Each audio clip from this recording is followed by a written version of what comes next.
गांव के बाहरी इलाके में एक पुराना हवेली खड़ी थी। ये हवेली न केवल समय के साथ बर्बाद हो गई थी, बल्कि इसकी दीवारों पर कई रहस्यमयी कहानियां भी छुपी हुई थीं। हवेली के आसपास के लोग अक्सर कहते थे कि यहाँ अजीब अजीब घटनाएं होती रहती हैं, लेकिन कोई भी यहाँ ठहरना पसंद नहीं करता। हवेली के बारे में कई सालों से एक कहानी प्रचलित थी कि यह हवेली किसी भूतिया अड्डे की तरह काम करती है, लेकिन इसकी सच्चाई को जानने की हिम्मत किसी के पास नहीं थी। यही कारण था कि हवेली हमेशा सुनसान रहती थी। एक दिन समीर नामक एक युवा पत्रकार ने तय किया कि वह हवेली की गहराई में जाकर उसकी सच्चाई का पता लगाएगा। समीर को खौफनाक कहानियों से अधिक दिलचस्पी थी और उसे यकीन था कि वह इस रहस्य को उजागर कर सकता है। उसने अपनी कैमरा और रिकॉर्डर लेकर हवेली की ओर रवाना हुआ।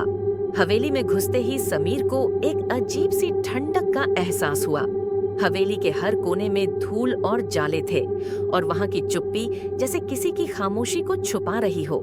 समीर ने हवेली की हर मंजिल की जांच की, लेकिन उसे कुछ भी असामान्य नहीं मिला।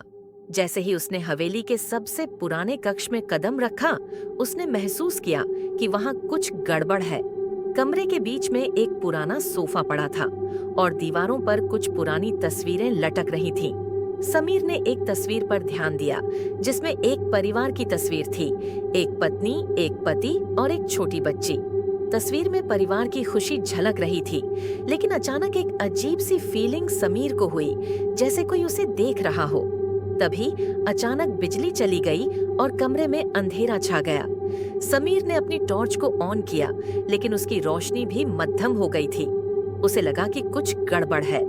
वह कक्ष के कोनों में चेक कर रहा था कि अचानक एक हल्की सी आवाज सुनाई दी। आवाज किसी के फुसफुसाने की थी, लेकिन समीर ने स्पष्ट रूप से नहीं सुना। वह धीरे धीरे आवाज की दिशा की ओर बढ़ा। जैसे ही उसने दरवाजे के पास पहुंचने की कोशिश की, उसने देखा कि दरवाजा खुद ब खुद खुल गया। समीर ने देखा कि दरवाजे के पीछे एक और कमरा था, जो पूरी तरह से अंधेरे में था। वह अंदर गया और उसके पांवों के नीचे कुछ टकराने की आवाज आई। समीर ने अपनी टॉर्च की रोशनी में देखा कि कमरे के बीच में एक पुराना डायरी पड़ा था। उसने डायरी को खोला और उसमें लिखा हुआ पढ़ा। डायरी में लिखा था कि हवेली में एक खतरनाक काले जादू के प्रयोग किए गए थे और एक परिवार की मौत ने हवेली को शापित बना दिया था। उस परिवार का नाम था कुमार और उनका छोटे बच्चे की हत्या के बाद हवेली पर एक भयानक साया बन गया। जैसे ही समीर ने डायरी पढ़ना खत्म किया, उसने महसूस किया कि कमरे की हवा में एक भयानक गंध फैल गई थी।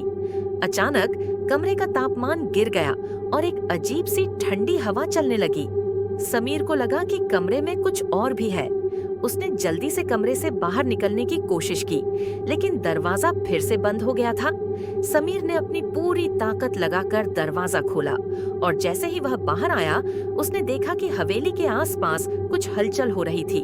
वहां एक साया था जो धीरे धीरे हवेली की ओर बढ़ रहा था। समीर ने अपनी आंखें पक्की की और हवेली से बाहर निकल आया। उसने फैसला किया कि वह कभी इस हवेली में वापस नहीं आएगा। समीर ने अपने अनुभव को एक रिपोर्ट के रूप में प्रकाशित किया और हवेली का रहस्य दुनिया के सामने आया। लेकिन हवेली आज भी उतनी ही रहस्यमयी और खतरनाक बनी हुई है।